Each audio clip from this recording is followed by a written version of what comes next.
Magandang gabi po sa inyong lahat. Narito na po ang pinakabagong weather update ngayong gabi ng Tuesday. Huwag kalimutang i-like, i-share at mag-subscribe sa aming channel at pindutin ang notification bell para lagi kayong updated sa mga susunod naming ulat. Ayon sa PAGASA, patuloy pa rin ang pag-iral ng southwest monsoon o habagat sa malaking bahagi ng Luzon. Kung titingnan natin sa pinakabagong satellite animation, makikita na mas manipis na ang mga kaulapan sa kanlurang bahagi ng Luzon kung ikukumpara sa mga nakaraang araw. Gayunpaman, asahan pa rin ang patuloy na epekto ng habagat, lalo na sa western sections ng northern at central Luzon. Sa mga lugar gaya ng Ilocos Region, Zambales at Bataan, posible pa rin ang mga pag-ulan dala ng habagat. Samantala, sa bahagi ng Mindanao, may namamata ang mga makakapal na kaulapan na nakaapekto sa malaking bahagi ng rehiyon. Ito ay dulot ng epekto ng Intertropical Convergence Zone, ITCZ.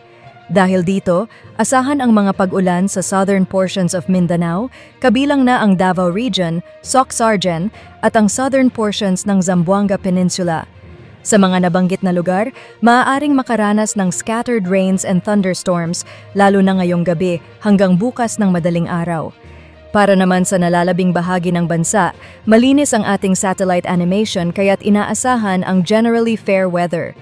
May posibilidad lamang ng localized thunderstorms, particular tuwing hapon o gabi. Sa kasalukuyan, wala tayong minomonitor na low pressure area o bagyo sa loob at labas ng Philippine Area of Responsibility, PAR. Ang lagay ng panahon bukas June 4, 2025, inaasahang magpapatuloy ang epekto ng habagat sa kanlurang bahagi ng Luzon. Kaya't ang mga lugar gaya ng Ilocos Region, Zambales at Bataan ay maaari pa ring makaranas ng mga pag-ulan. Gayunpaman, posibleng hanggang bukas na lamang ito at inaasahang mag-i-improve ang weather condition sa mga susunod na araw. Ang temperature forecast sa Luzon? Baguio City, inaasahan ang malamig na panahon na may temperaturang mula 17 hanggang 24 degrees Celsius. Sa Metro Manila ay bahagyang mainit kung saan posibleng umabot sa maximum na 33 degrees Celsius, habang sa Tagaytay ay inaasahan ang mas maginhawang klima na may maximum na temperatura na hanggang 31 degrees Celsius. Sa Visayas and Mindanao, dahil sa ITCZ, patuloy na inaasahan ang maulap na kalangitan at scattered rains and thunderstorms sa southern Mindanao, particular sa Davao Region, Soc-Sargen, Zamboanga Peninsula at Bangsamoro Region. Sa mga offshore areas gaya ng Kalayaan Islands, epekto rin ng habagat ang posibleng pag-ulan at thunderstorms. Lagay ng panahon bukas, sa Palawan, Visayas, and the rest of Mindanao, partly cloudy to cloudy skies with chances of localized thunderstorms. Ang temperature forecast sa Puerto Princesa, inaasahan ang bahagyang mainit na panahon na posibleng umabot hanggang 32 degrees Celsius. Sa Metro Cebu ay makakaranas ng temperaturang mula 26 hanggang 33 degrees Celsius, habang sa Metro Davao ay inaasahan din ang temperaturang hanggang sa maximum na 32 degrees Celsius. At sa kalagayan ng karagatan, wala tayong gale warning o babala sa malalakas na alon, kaya ligtas pa ring makakapaglayag ang ating mga kababayan ngayong araw. Outlook for the coming days?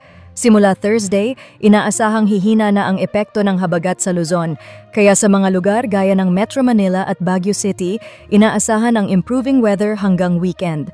Sa Legazpi City, posibleng magkaroon ng mga pag-ulan sa Friday o Saturday dulot ng ITCZ. Paghandaan ito ng ating mga kababayan sa lugar.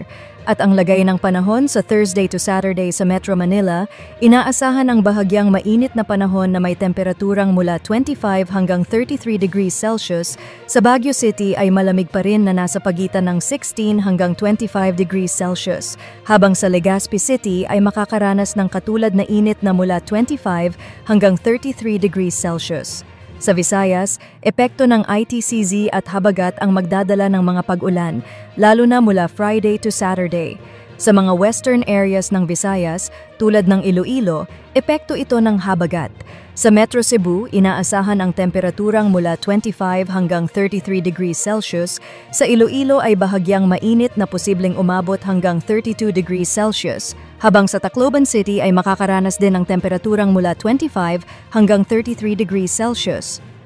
Sa Mindanao, Metro Davao, inaasahan ang bahagyang maulap hanggang maulap na kalangitan na may posibilidad ng mga localized thunderstorm tuwing hapon habang mananatiling generally fair ang panahon hanggang weekend at ang temperatura ay mula 25 hanggang 33 degrees Celsius. Sa Cagayan de Oro, posible ang pag-ulan pagsapit ng Biyernes, ngunit inaasahang bubuti ang panahon sa weekend na may temperaturang mula 25 hanggang 32 degrees Celsius. Samantala, sa Zamboanga City ay posibleng makaranas ng mga pag-ulan sa Biyernes at Sabado dulot ng southwest monsoon at ang temperatura ay inaasahang mula 25 hanggang 32 degrees Celsius. At iyan po ang ating pinakabagong ulat panahon. Kung nakatulong ito sa inyo, paki-like, share at subscribe sa aming channel para sa mas marami pang updates. Huwag kalimutang i-click ang notification bell para wala kayong ma-miss na mga bagong ulat. Maraming salamat po at ingat tayong lahat.